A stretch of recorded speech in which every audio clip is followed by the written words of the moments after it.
தனிநபர் வழிபாடு கிடையாது பிஜேபியில என்பதுதான் அவங்க தொடர்ந்து சொல்வது. அப்போ மோடி இல்லாட்டா 150 சீட் தான் கிடைக்கும்னு சொன்னா பிஜேபிக்கு அல்லது ஆர்எஸ்எஸ்க்கு ஆர்கனைசேஷனே இல்லைன்னு ஆயிரும். அது ரெண்டு அமைப்புகளையும் இழிவுபடுத்துறதுக்கு சமம் தான். ரெண்டு பேரும் குஜராத்காரங்க, தொடர்ந்து குஜராத்காரங்களே எப்படி வந்து பிரைம் மினிஸ்டரா இருக்க முடியுங்கிற இயல்பான ஒரு கேள்வி. உத்தரப்பிரதேசத்துக்கு வாய்ப்பு கொடுக்கணும் என்று வரும்போது அது யோகிக்கான ஒரு முன்மாதிரியாக அமையும். மோடியோட கூட அமித்ஷாவுக்கு அணுக்கமானவராக இருக்கணுங்கிறதுல முக்கியத்துவம் கொடுப்பாங்கன்னு நான் நினைக்கிறேன். இப்போ ஆஃப் லேட் பாத்தீங்கன்னா மோடி இன்டர்நேஷனல் ஃபேஸா தான் மாத்திட்டே வராங்க. நேஷனல் ஃபேஸா இருக்கிறது அமித்ஷா தான் பிஜேபிக்குள்ள. ஒருவரே வந்து எல்லாமே அந்த நாட்டுக்கு அவர் தாங்கிற அந்த நிலைமை இருக்கக்கூடாதுன்னு நினைக்கிற நாடுகள் எல்லாருமே பிக்சட் டேர்ம் தான் வச்சிருக்காங்க. பிக்சட் ஏஜ் கிடையாதுங்க. 2 டேர்ம் இருக்கலாம், 3 டேர்ம் இருக்கலாம், அதுக்கு மேல இருக்கக்கூடாது. அது இன்னும் பெட்டரா இருக்கும். வணக்கம். இது தமிழ் குரலின் சிறப்பு நேர்காணலில் இன்றைக்கு நம்மோடு இணைந்திருக்கிறவர் மரியாதைக்குரிய மூத்த பத்திரிகையாளர், அரசியல் திறனாய்வாளர், வழக்கறிஞர் முனைவர் தராசு ஷியாம் அவர்கள். சார் வணக்கம். சார் வணக்கம்.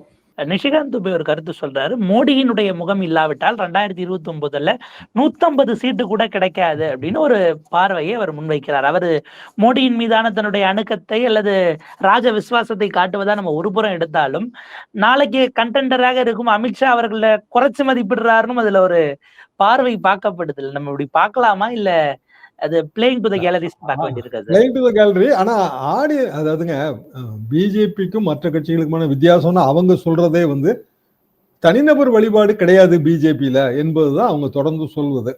அப்போ மோடி இல்லாட்டா 150 சீட் தான் கிடைக்கும்னு சொன்னா பிஜேபிக்கு அல்லது ஆர்எஸ்எஸ்க்கு ஆர்கனைசேஷனே இல்லைன்னு ஆயிரும். அப்ப ரெண்டு அமைப்புகளுக்குமான அது ரெண்டு அமைப்புகளையும் இழிவுபடுத்துறதுக்கு சமம் தான் அவர் சொல்றது. அப்போ மோடி இல்லைன்னா வந்து எதுவுமே இல்லை, 150 சீட் தான், 120 சீட் தான் அப்படின்னு சொன்னா, ராஜீவ்காந்தி இல்லைன்னா காங்கிரஸ் கட்சி எதுவுமே இல்லை, இந்திரா காந்தி இல்லைன்னா எதுவுமே இல்லை, நேரு இல்லைன்னா எதுவுமே இல்லைன்னு சொன்னதுக்கு இதுக்கு என்ன வித்தியாசம் இருக்கு? ஜவஹர்லால் நேரு காலத்துல ஜவஹர்லால் நேரு இறந்த பிறகு காங்கிரஸ் கட்சி அவ்வளவுதான். ராஜீவ்காந்தி காலத்துல ராஜீவ்காந்திக்கு பிறகு காங்கிரஸ் கட்சி அவ்வளவுதான். இந்திரா காந்தி காலத்துல அதே தான். அப்போ அதுதான் அப்படின்னா பிஜேபிக்கும் காங்கிரஸுக்கும் வித்தியாசம் கிடையாது. பிஜேபி வந்து சித்தாந்தங்கள் அடிப்படையிலானது, பெரிய கட்டமைப்பு இருக்கு, ஆர்எஸ்எஸ் ஓட பின்புலம் இருக்கு. அப்புறம் நேஷனலிஸ்டிக்கா அவங்க வந்து நேஷனல் ஹிந்துயிசம்ங்கிற அந்த கான்செப்டை வைக்கிறாங்க, பிரைம் டிஃபெண்டர் ஆஃப் ஹிந்துயிசம். இப்படியான ஒரு விஷயம்தான் பிஜேபியோட ஓட்டு வங்கி. மோடியின் ஓட்டு வங்கி இல்லை அது. பிஜேபி ஆர்எஸ்எஸ் ஓட்டு வங்கி. ஆர்எஸ்எஸ் நீங்க வெறுத்தாலும் ஆதரிச்சாலும் அது அப்படித்தான் நம்ம பார்க்க முடியும். மோடி இல்லைன்னா 150 சீட் தான் பிஜேபியோட எம்பிஏ சொல்றது பிஜேபி தலைவர்களையும் சேர்த்து இழிவுபடுத்துறதுக்கு சம்பந்தம். ஏன்னா அதனுடைய அடுத்த கேள்வி என்ன வரும் அப்படின்னா, இப்ப மோடி இருந்தும் ஏன் 240 கிடைச்சது, மெஜாரிட்டி கிடைக்கல என்பதாகவும் அது பொலிட்டிக்கலி விவாதிக்கப்படும்ங்கிற ஒரு அது போக வாஜ்பாய் மாதிரியான டால் லீடரையும் வந்து அது இழிவுபடுத்துறதுக்கு சமம். அப்ப வாஜ்பாய் காலத்துல ஏன் வந்து 150-200 பிஜேபி நின்றுச்சு? ஏன் வந்து 2004 வாஜ்பாய் வந்து மீண்டும் பிரதமராக முடியல?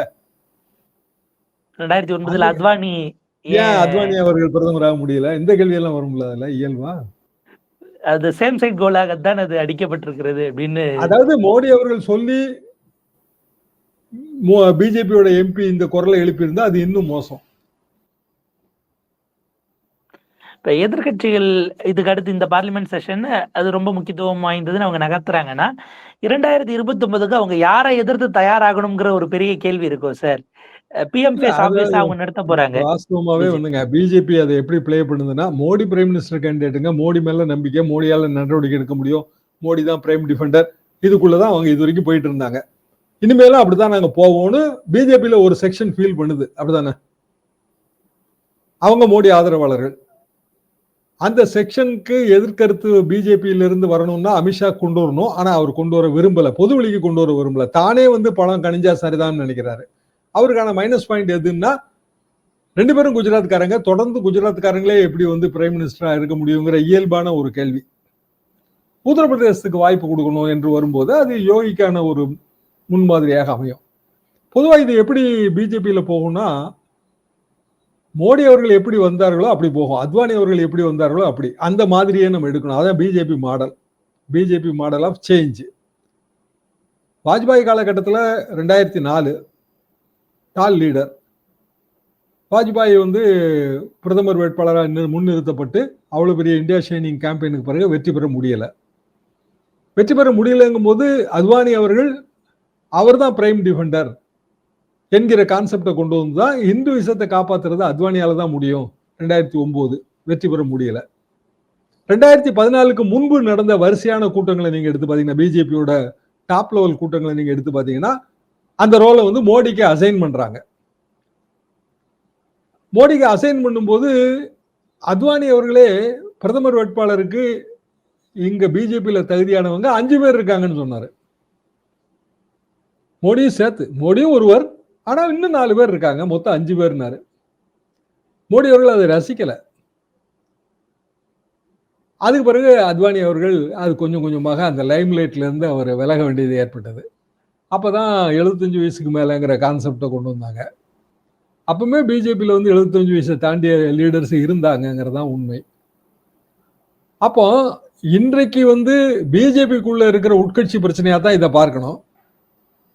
அகில இந்திய பிரச்சனையான தேர்தல் ஆணையத்தோட ஸ்பெஷல் இன்டென்சிவ் ரிவிஷனை, அது தொடர்பான சர்ச்சைகளை ஓரங்கட்டுறதுக்கும் இந்த பிரச்சனையை எடுப்பாங்க. மோகன்ஜி பாகவத், அதுக்கு முன்னாடி நீங்க ஆர்எஸ்எஸோட செகண்ட் லெவல் லீடர்ஸ் எழுதின பல புத்தகங்களையும் நீங்க சேர்த்து இதுல பார்க்கணும். அந்த புத்தகங்களையும் இதை பற்றி விரிவாக விவாதிக்கப்பட்டிருக்கிறது. அப்போ ஆர்எஸ்எஸ் இந்த விதியை கொண்டு வரணும்னு நினைக்குது. ஆனா உலகெங்கிலும் இந்த மாதிரியான விதிகள், அதாவது ஒருவரே வந்து எல்லாமே அந்த நாட்டுக்கு அவர்தாங்கிற அந்த நிலைமை இருக்கக்கூடாதுன்னு நினைக்கிற நாடுகள் எல்லாருமே பிக்சட் டேர்ம் தான் வச்சிருக்காங்க.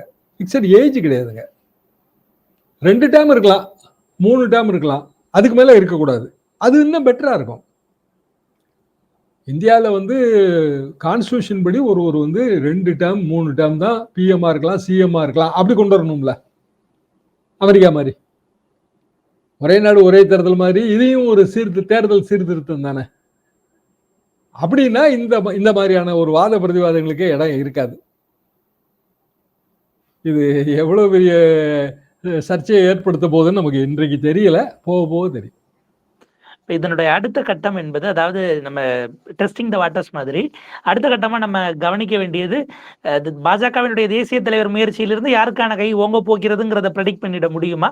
அதனுடைய ஃப்ரண்ட் ரன்னர்ஸ், ஏன்னா பிரதமர் மோடி தனக்கு கண்டென்டராக வந்து விடுவார்கள் என்பதால் தான் 3rd டைம் வந்த சிவராஜ் சிங் சௌஹானையும், கிட்டத்தட்ட சிவராஜ் சிங் சௌஹான் 4th டைம் மனோகர் லால் கட்டாரையும் நகர்த்தினாரு. அவங்க அங்கேயே கண்டினியூ பண்ணாம நமக்கு சபார்டினேட்டா கொண்டு வந்துட்டா நாளைக்கு நமக்கு ரிப்ளேஸ்மெண்ட் வரமாட்டாங்கன்னு. பட் இப்ப தேசிய தலைவர் இடத்துக்கு அவங்க கண்டெண்டர்ஸா வராங்கிற மாதிரியான சூழல் இருக்கு. இந்த தேசிய தலைவரை பொறுத்து நம்ம அடுத்து எப்படி போகணும்னு பாத்துடலாமா சார்? ஆகஸ்ட் 15க்குள்ள தேசிய தலைவர் நியமனம். ஆகஸ்ட் 15க்குள்ள தேசிய தலைவர் நியமனம் பல முறை போஸ்ட்போன் செய்யப்பட்டதுதான். இந்த முறையும் போஸ்ட்போன் ஆகிறதுக்கு வாய்ப்பு இருக்கத்தான் செய்யுது. என்ன காரணம் அப்படின்னா, கட்சியோட தேசிய தலைவர் இருக்கும்போது உட்கட்சியில அதற்கான ஒரு ஒப்புதல் கிடைக்கணும். போட்டி போட்டு தேர்தல் நடத்தி தேர்ந்தெடுக்கிறது இல்லை. 3-4 கண்டெண்டர்ஸ் இருப்பாங்க, அவர்களில் ஒருவர், அதாவது ஆரின் அதர்வேர்ட்ஸ், அது ஒரு சமரசமான கேண்டிடேட்டா தான் அது வர முடியும். அப்ப வர முடியும் என்றாகும்போது நிச்சயமாக ஒன்று சொல்லலாம், உத்தரப்பிரதேசம், பீகார், ராஜஸ்தான், மத்திய பிரதேசம் இந்த மாநிலத்துக்குள்ள இருந்தா வர முடியும். அதுக்குள்ளதான் இது வந்து ரெஸ்ட்ரிக்ட் ஆகும். ஒரிசா இப்ப பேசப்படுது, ஒரிசால இருந்து ஒருவர்னு பேசப்படுது. எனக்கு அதுல ஒரு சின்ன சந்தேகம் இருக்கு. என்ன காரணம்னா, ஒரிசாவை சேர்ந்த ஒருவரை வந்து பிஜேபி ஏற்கனவே ஜனாதிபதியா ப்ரொமோட் பண்ணிருக்கு. அவங்க ஜனாதிபதி என்னதான் கட்சிக்கு அப்பாற்பட்டவர்னு சொன்னாலும் அவங்க ஏற்கனவே ஒரு கட்சியில இருந்து வந்தவங்க தானே. அப்ப பிஜேபி எடுக்கிற முடிவுக்கு எதிராக ஜனாதிபதி முடிவு எடுத்துறாங்களா? அது நிச்சயமா முடியாதுங்க. அப்ப காங்கிரஸ் காலகட்டத்தில் இருந்த ஜனாதிபதி காங்கிரஸ்க்கு எதிராக முடிவு எடுத்தாங்களா? அப்போ பிஜேபி 2 எலிவேஷன் ஒரே மாநிலத்தை சேர்ந்தவர்களுக்கு கொடுக்குமா என்பதுல எனக்கு ஒரு சந்தேகம். பெண் பிஜேபியோட தலைவர், அது ஒரு டாக் இருந்துகிட்டே இருக்கு. அதுவும் கொஞ்சம் கடினமான விஷயம்தான். என்ன காரணம் அப்படின்னா, வட இந்திய அரசியல்ல அதுவும் பிஜேபி மாதிரியான ஒரு கட்சியில வந்து கட்சி தலைவர் பெண்ணாக இருப்பதுல பல கடினமான சிக்கல்கள் இருக்கு. அதுல அந்த காம்ப்ரமைஸ் வருமானு சந்தேகம்தான். சௌஹான் மாதிரியானவர்கள் கொண்டு வருவதற்கான வாய்ப்பு இருக்கு, அது இல்லைன்னு மறுக்க முடியாது. என்ன காரணம்னா, மத்திய பிரதேஷ், அப்போ மத்திய பிரதேஷ், ராஜஸ்தான் எல்லாருக்கும் அது ஒரே மாதிரியான ஒரு பேக்ரவுண்ட் உள்ள மாநிலங்கள். அது போக அதுல இருக்கிற அக்ரேரியன் கம்யூனிட்டி, வாரியர் கம்யூனிட்டி எல்லாமே வந்து கிட்டத்தட்ட இந்த 3 மாநிலங்களுமே அவங்க பரவலா தான் வாழ்றாங்க. அதனால பார்ட்டியை ஐடென்டிஃபை பண்ணிக்கிறதுக்கு அந்த மாநிலங்கள்ல அது வசதியா இருக்கும். பார்ட்டி ஏற்கனவே அங்க ரொம்ப வளர்ந்த பார்ட்டி. எனவே அந்த ஓட் பேங்க் அவங்களுக்கு ரொம்ப முக்கியம். இன்னும் சொல்லப்போனா வட இந்திய ஓட் பேங்க்குங்கிறத மனதில் வைத்து தான் பிஜேபி தன்னோட தேசிய தலைவரை முடிவு செய்யும். மோடிக்கும் அமித்ஷாவுக்கும் அணுக்கமானவராக இருக்கணுங்கிறது கண்டிப்பாக அது பாயிண்ட் தான். அதை இல்லைன்னு சொல்ல முடியாது. மோடியோட கூட அமித்ஷாவுக்கு அணுக்கமானவராக இருக்கணுங்கிறதுல முக்கியத்துவம் கொடுப்பாங்கன்னு நான் நினைக்கிறேன். இப்போ ஆஃப் லேட் பார்த்தீங்கன்னா மோடி இன்டர்நேஷனல் ஃபேஸாக தான் மாற்றிட்டே வராங்க. நேஷனல் ஃபேஸாக இருக்கிறது அமித்ஷா தான் பிஜேபிக்குள்ள. போன டைம்ல பார்த்தீங்கன்னா அப்படி இருக்காது. இது இந்தியா முழுவதுமே நீங்கள் இதை பார்க்கலாம். அதாவது தேர்தல் நேரத்தில் ஒரு பிரச்சார முகமா மோடி இருப்பாரு. மற்றபடி உலகளாவிய அகில இந்திய முகம் என்று பார்த்தால் நரேந்திர மோடி தான் வந்து அமெரிக்காவிலையும் பாப்புலரா இருப்பாரு, ஆஸ்திரேலியாவிலும் அப்படிதான் கொண்டு வராங்க. அதை அதாவது தலைவர் செயல் தலைவர் கணக்குக்கு அது கிட்டத்தட்ட வந்துருச்சு. தமிழ்நாடு சென்ட்ரிக்கு கூட்டணியில இருந்து எல்லாமே அமித்ஷா தான் திரும்ப திரும்ப வராரு. எல்லாமே அமித்ஷா தான் திரும்ப திரும்ப வராரு. தமிழ்நாடு இல்லைங்க, தமிழ்நாடு கேரளா 2 மாநிலத்துக்கு சேர்த்தே நீங்க வச்சுக்கலாம். பாண்டிச்சேரி, அப்போ வேற சில மாநிலங்களும் இருக்கு. நார்த் ஈஸ்ட்ல இருந்து ஒருவரை கொண்டு வரதுக்கான ஒரு வாய்ப்பு இருக்கு. ஏன்னா அது கொஞ்சம் அண்டர் ரெப்ரசன்டட். சிக்கல் என்னன்னா அங்க வந்து vote bank, BJP vote bank சில மாநிலங்கள் அவங்க ஆட்சியில் இருக்காங்க என்றாலும் கூட ஒட்டுமொத்தமான ஒரு ஓட் பேங்க்னு பார்த்தா வட இந்திய மாநிலங்கள், அதாவது பீமார் ஸ்டேட்ஸ், அந்த ஓட் பேங்க் தான் ரொம்ப ஜாஸ்தி. இந்தி பேசுகிற வட இந்திய மாநிலங்கள், பசுவை புனிதமாக வணங்கக்கூடிய வட இந்திய மாநிலங்கள், அப்படி நீங்க அதை பார்க்கணும். எது எப்படி இருந்தாலும் ஆகஸ்டுக்குள்ள போட்டு தான் ஆகணும். ஏன்னா கிட்டத்தட்ட சில வருடங்களாகவே வந்து பிஜேபி தலைவர் பதவி காலியா இருக்கிறதா தான் நான் உணர்றேன். ஒண்ணுமே இல்லைங்க, நம்ம தமிழ்நாட்டில் பிஜேபி நிர்வாகிகள் பட்டியல் கூட இன்னமும் அப்ரூவ் ஆகாமலே இருக்கு. புதிய தலைவர் பதவியேற்று அவர் ஏப்ரல் மாசமே வந்தாச்சு, 2 மாசம் ஆகிப்போச்சு. ஆனால் நிர்வாகிகள் பட்டியல் இன்னமும் அது அப்ரூவல் ஆகலை. என்ன காரணம்னா அகில இந்திய அளவில் வந்து பட்டியல் அப்ரூவல் ஆகாதுதான். இப்போ அண்ணாமலை அவர்கள், அவருக்கான அடுத்த வாய்ப்பு என்ன? ஏன்னா அவர் முன்பின்னாக தெரிவிக்கிற எல்லா கருத்துக்களுமே வந்து ரொம்ப கான்ட்ரவர்ஷியலா மாறுது. அவருக்கு அகில இந்திய அளவில் ஏதாவது பொறுப்பு கொடுப்பாங்கன்னா முடிவு செய்யணும்னா அகில இந்திய தலைவர் வேணும். இப்படி நிறைய மாநிலங்கள் இந்த சிக்கல் இருக்குன்னு தான் நான் நினைக்கிறேன். கண்டிப்பாக சார். ஒரு நிறைவு கேள்வி சார். இப்ப ராகுல் காந்தி அவர்கள் எலெக்ஷன் சோரினி தேர்தல் ஆணையத்தை மிக கடுமையா விமர்சிச்சு ஓட்டு சோரி அப்படிங்கிற விஷயத்தையுமே கூட பேசியிருக்கிறார். பீகார்ல அவங்கள கேட்டா நாங்க 89-90% முடிச்சுட்டோம்னு தேர்தல் ஆணையம் சொல்லுகிறது.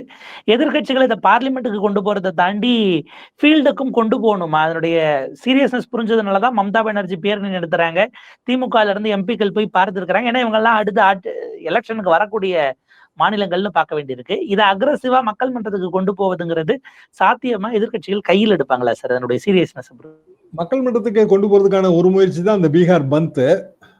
அது வெற்றிகரமா தான் அது நடந்துச்சு. பீகார் பந்த் வெற்றிகரமான பந்த் தான். ஆனா எலெக்ஷன் கமிஷனோட இந்த முயற்சியில வந்து பிஜேபிக்கு பாதிப்பு அதிகம்னு தான் எல்லாருமே சொல்றாங்க. அதாவது மைக்ரண்ட் ஒர்க்கர் எல்லாருமே பிஜேபிக்கு எதிரானவர்கள்னு எப்படி எடுத்துக்குவாங்க? ஒண்ணு. ரெண்டாவது, இன்ஃபில்ட்ரேட்டர்ஸ் சொல்றாரு பிரதமர் வந்து வெஸ்ட் பெங்கால்ல பேசும்போது, ஊடுருவல்காரர்களுக்கு ஆதரவாக இவங்க எல்லாம் சொல்றாங்க, அங்க ஊடுருவல்காரர்கள் மிகவும் அதிகம். அப்படின்னா 2024 எந்த ஊடுருவல்காரர்களோட ஆதரவோட பிஜேபி அங்க அதிகமான இடங்களை பிடித்ததுங்கிற கேள்வி வரும்ல. அப்ப அது பிஜேபி ஓட்டு வங்கியா இல்லையா? 2024 பீகார்ல நடந்த தேர்தல் முடிவுகளை கான்ஸ்டிடியூன்சி வைஸ் போட்டு ஒரு லிஸ்ட் பார்த்தாங்க. பிஜேபிக்கு பெரிதும் ஆதரவாக தெரிஞ்சது. 24 வாக்காளர் பட்டியல்னா இன்னைய தேதிக்கு 1 வருஷம் ஆயிருக்கு. அப்போ 1 வருஷத்துக்குள்ள ஊடுருவல்காரர்களா வெளியேறிட்டாங்கன்னு நம்ம எடுத்துக்க முடியாது. அப்ப அந்த வாக்காளர் பட்டியலை எப்படி வந்து வெட் பண்ணாங்க, அது எப்படி வந்து கம்பேரிட்டிவா பார்த்தாங்கிறது தெரியல. ஆனா ஒண்ணு தெரியுது, 2024 வாக்காளர் பட்டியல் பிஜேபிக்கு ஆதரவா தானே இருந்திருக்கு. அப்ப அந்த வாக்காளர் பட்டியலில் 10% போனா அது யாருக்கெல்லாம் லாஸா வரும்? பிஜேபிக்கு சேர்த்தான லாஸா வரும். செலக்டிவா நீங்க எலிமினேட் பண்ண முடியாது. 2003 இருந்து திரும்ப திரும்ப ஊடுருவல்காரர்களை வைத்து நிதிஷ்குமார் முதலமைச்சராக தொடர்ந்து இருக்கிறார்ல. அதாவது நிதிஷ்குமார் அணி மாறினாலும் ஊடுருவல்காரர்கள்லாம் அவருக்கு எதனா ஓட்டு போட்டு இருந்திருக்காங்க. எலக்டோரல் ரோலை ரிவைஸ் பண்ணணும். அதை வந்து நம்ம இந்த இந்திய நாட்டு குடிமக்கள் தான் அதில் ஓட்டு போடணும். இதுல எல்லாம் மாற்றுக்கிறது கிடையாதுங்க. ஆனா அதற்கான காலகட்டம், அது தொடர்ந்து செய்ய வேண்டிய பணியும் கூட, தொடர்ந்து செஞ்சுக்கிட்டே இருக்கணும். இதுதான் காலகட்டம்னு ஃபிக்ஸ் பண்ண முடியாது. இதுல இயல்பான சிக்கல் என்ன வந்துச்சுன்னா, அந்த காலகட்டத்தை வந்து கோடு போட்டு இதுக்கு மேல அப்படின்னு சொன்னதுதான் உண்மையான சிக்கலா மாறுச்சு. அப்ப அந்த இடத்துல சுப்ரீம் கோர்ட்டுக்கு மேட்டர் போயிடுச்சு. அப்ப பார்லிமெண்ட்ல பிரச்சனை எழும்பினாலும் அதை ஒட்டிய சுப்ரீம் கோர்ட் வாத பிரதிவாதங்களும் எல்லாராலையும் கவனிக்கப்படும். பார்லிமெண்ட் கூட சில நேரங்கள்ல கோர்ட்ல இருக்க மேட்டர் இங்க பேசக்கூடாதுன்னு சொல்லும். சட்டமன்றத்தில் பாத்தீங்கன்னா அதை அடிக்கடி சொல்லுவாங்க. அவங்களுக்கு எப்போ வசதியோ அப்போ வந்து கோர்ட்ல இருக்க மேட்டரை பேசக்கூடாதுங்கம்பாங்க. அப்ப பார்லிமெண்ட்ல இருந்து எதிர்கட்சிகள் வெளிநடப்பு அப்படி வந்து மீண்டும் இந்த பிரச்சனையை வந்து நாடு தழுவிய அளவுல சர்ச்சையா கொண்டு போயிருவாங்க. பார்லிமெண்ட்டை பொறுத்த வரைக்கும் டிஸ்கஷனே நடக்காது. எதிர்கட்சிகள் வெளியேறிட்டாங்கன்னா பார்லிமெண்ட் ஒத்து வைக்கப்படுகிறது, அவ்வளவுதான். அதை கூட பிஜேபி விரும்பும். பார்லிமெண்ட்ல விவாதம் நடப்பதை வந்து பிஜேபி ஆதரிக்கிறதா விரும்புகிறதாங்கிற கேள்விக்கு எனக்கு என்னமோ இவ்வளவு நாள் நடந்த பார்லிமெண்ட் கூட்டத்தொடர்களை எல்லாம் பார்க்கும்போது ஆளுங்கட்சியே அதை பெருசா விரும்புறது இல்லைன்னு தான் நான் நினைக்கிறேன். இது போக சந்திரபாபு நாயுடுவோட எதிர்ப்பு, அது பிஜேபியோட கூட்டணி கட்சி, ஆளுங்கட்சியின் பங்கு. இப்படியான ஒரு இக்கட்டான ஒரு நிலைமையில தான் அது இருக்கு. ஸோ பீகாரோட சார் அநேகமாக வந்து நீர்த்து போயிடுவார்னு தான் நான் நினைக்கிறேன். அதாவது இன்றைக்கு இருக்கிற இவ்வளவு கடினமான விதிமுறைகளை மாற்றி தேர்தல் ஆணையம் ஆதார் கார்டையும் ரேஷன் கார்டையும் சேர்த்தாலும் போதும். அப்படி இல்லை அப்படின்னா இந்த வாக்காளர் பட்டியலின் அடிப்படையில் வந்து தேர்தல், பீகார் சட்டமன்ற தேர்தல் நடக்காது, அது ஏற்கனவே இருக்கிற வாக்காளர் பட்டியல் அடிப்படையில் தான் நடக்குங்கிற முடிவு எடுத்தாலும் போதும். மற்றபடி நேரடியா பீகார் தேர்தல் ஆணையத்தை வந்து ஓட்டு திருடுன்னு சொல்றதுல எனக்கு ஒப்புதல் கிடையாது. என்ன காரணம்னா, இந்த நாட்டில் எத்தனையோ தேர்தல் ஆணையங்கள் 1950 இருந்து நம்ம பெரிய கஷ்டமான ஒரு நாடுங்க. அந்த நாட்டில் முதல் தேர்தலை நம்ம வெற்றிகரமா நடத்தியிருக்கோம். ஒரு உலக நாடுகளே அதை நம்பல, தொடர்ந்து நடத்திட்டே வராங்க. தவறுகள் இருக்கும், எலெக்ஷன் கமிஷன்ல குறிப்பிட்ட தேர்தல் ஆணையர்கள் பேர்ல எல்லாம் நமக்கு குற்றச்சாட்டுகள் இருக்கும். ஒட்டுமொத்தமான அமைப்பை நம்ம வந்து அப்படி கிரிட்டிசைஸ் பண்ண முடியாதுங்கிறது தான் என்னோட கருத்து. கண்டிப்பாக சார். கட்சிகள் விசஸ் தேர்தல் ஆணையம்ங்கிறதே ஒரு சமமான களம் கிடையாது. அது நம்ம புரிஞ்சுக்க முடியுது. ஆனா தேர்தல் ஆணையம் டிரான்ஸ்பரன்சியை என்ஷூர் பண்ணணுங்கிற இடத்திலிருந்து அது வந்திருந்தால் அந்த கன்சர்ன் கரெக்டானது. பட் வார்த்தைகள் பயன்பாடு அப்படிங்கிறது தவிர்த்திருந்திருக்கலாம் அப்படிங்கிற இடத்துல இருந்து சொல்லியிருக்கிறீங்க. பாப்போம் சார், இது அடுத்த கட்டங்களுக்கு எப்படி போகிறது. இதை வந்து பாஜக ஒரு கிளைம் பண்ணுவாங்க, அவங்க ஆயுதத்தையும் நாங்க பிடுங்கணும், எப்படி கேஷ் சென்சஸை கையில் எடுத்தோம் பாத்தீங்களான்னு. ஒருவேளை சாரை எதிர்கட்சிகள் எடுக்கிறார்கள் என்பதற்காக ஆறப்போடுகிற ஒரு வேலையை நோக்கி நகர்கிறதா, ஸ்ட்ராட்டஜிக்கலாவாச்சும் அதை செய்யறாங்களாங்கிறத நம்ம பொறுத்திருந்து பார்க்கணும். ஒரு நீண்ட உரையாடல், உங்களுடைய நேரத்துக்கும் கருத்துக்களுக்கும் மிக்க நன்றி சார்.